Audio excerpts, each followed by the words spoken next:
Hello friends and welcome to the Southern Mountain Kitchen. Today we're going to make beef tips and gravy over rice.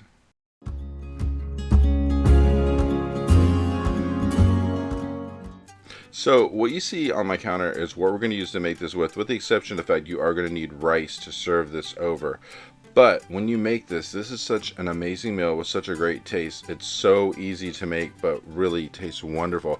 And it does have a bunch of seasonings in it, so this is something you need to take account of before you start making this, of how many different seasonings there are, because the beef is going to get some, the gravy is going to get some, so it's just, there's a lot going on here for those seasonings. So just make sure you go through the video and listen to everything before you start making this.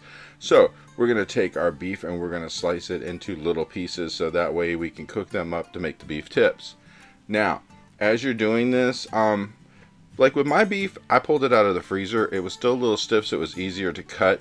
Just a reminder, you know, as this comes up to room temperature, it's a little harder to cut, so you make sure you have a sharp knife to cut this with. And we're just going to go through our beef, and we're going to use about a pound to a pound and a half of beef here. Depending on how many people you're serving is how much you're going to need the beef. So it's like one of those things, if you know you're serving several people, go ahead and err on the side of a pound and a half or a little more, just to make sure there's enough to go around. And just cut that up into pieces and make sure that they're kind of similar in size. We don't want them all to be exact, but we kind of want it to be to the point where everybody's getting, you know, decent sized pieces of the beef.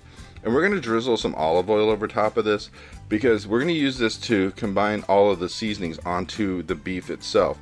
So go ahead and stir that up and get all of the olive oil all around your pieces of beef, and then we're going to add in seasoning.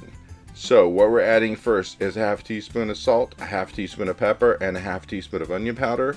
And then we're adding 3/4 of a teaspoon of garlic powder and 3/4 of a teaspoon of oregano. And once we get this in here, we're going to mix this up, because we really want everything to get coated with this seasoning, because this is going to give it such a great taste. So just keep moving it around and make sure that that olive oil that's on the beef is catching all these seasonings, because we want to make sure everything gets a really good coating. So move this around a little bit until you think everything is coated, and then we'll move on to the next step. Now for the next step, we're going to cut up some onion, and you're going to need about 3/4 of a cup of cut up onion, and we want to cut this up into decently smaller sized pieces. We don't want really huge pieces going into this. So just go ahead and take your onion, cut it across, then cut it in the opposite direction, and make sure you have decently cut up pieces of this onion, because we want to make sure that it's not just huge pieces. And once we get this all cut up, we're going to move into a large pan, which we're putting in a tablespoon of butter, and we're going to get this heated up to medium-high heat. So go ahead and melt that butter a bit.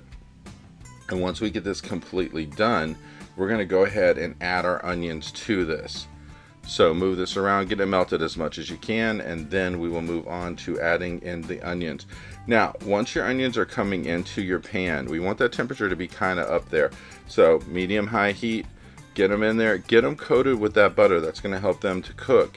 And we're just going to move them around a little bit. We don't want them sitting still in one place too long, because if they do, the edges will get really kind of browned, and we really don't want that completely happening, because, you know, you want it to get a little bit, but not a lot.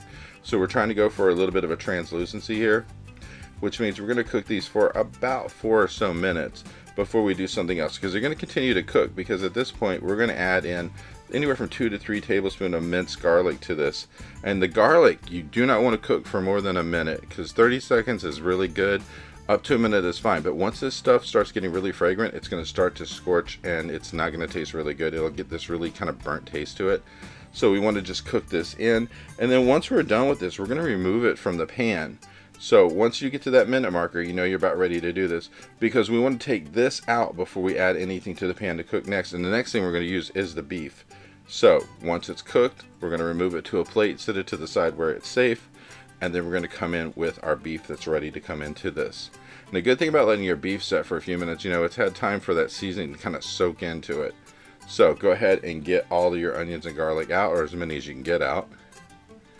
And then we're going to bring in the beef. So just letting you know, slotted spoon is your friend when you're doing stuff like this.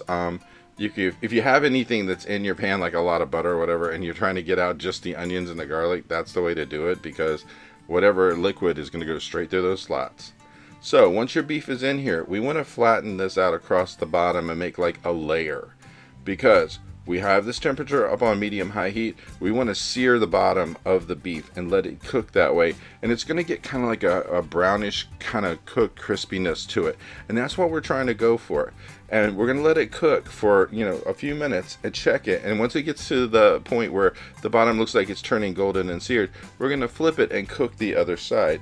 So you're just going to have to do this by eye and see how it's working for you as far as cooking. Because sometimes pans cook hotter than others, and sometimes stoves cook hotter than others, so it's going to have to be that. So, but as you can see with mine, once you get to a point where that bottom part is changing color, it's time to flip it and cook the other side. So go ahead and flip, and then we're going to cook after that once the pieces have been flipped over, so that way the opposite side gets a chance to cook. So go ahead and turn them on. This is a little tedious, it takes a minute to do. However, it's necessary.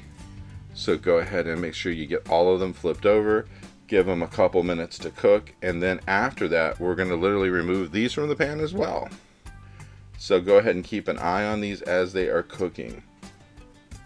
And after we get this done and we remove this, we will be actually using some beef broth. So we're going to start going to the point where we're going to make the gravy. So remove all your beef from the pan.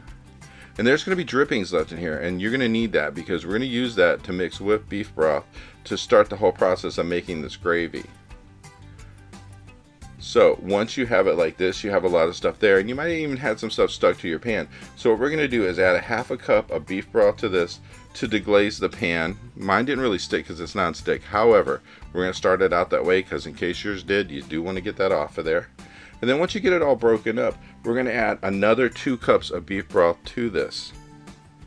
And we're going to stir this up to make sure everything is mixed together. And then we're going to add some stuff to it. We're going to add anywhere from 1 to 2 tablespoons of steak sauce, depending on how much you like it. And then we're adding in some seasoning, which is a half a teaspoon of pepper flakes, a half a teaspoon of oregano, a half a teaspoon of sage. Then we're adding in a half a teaspoon of thyme and a half a teaspoon of rosemary, and we're going to add our onions and garlic back to the pan again and let this simmer for 10 minutes because we want this to actually start to cook and flavor itself. Now, once you've gotten to the 10-minute marker, we're going to add our beef back into this again. So when you're cooking that stuff for like the 10 minutes, you want to have a lid on it during that time. Then afterwards, remove it, put your beef into it, and stir it up.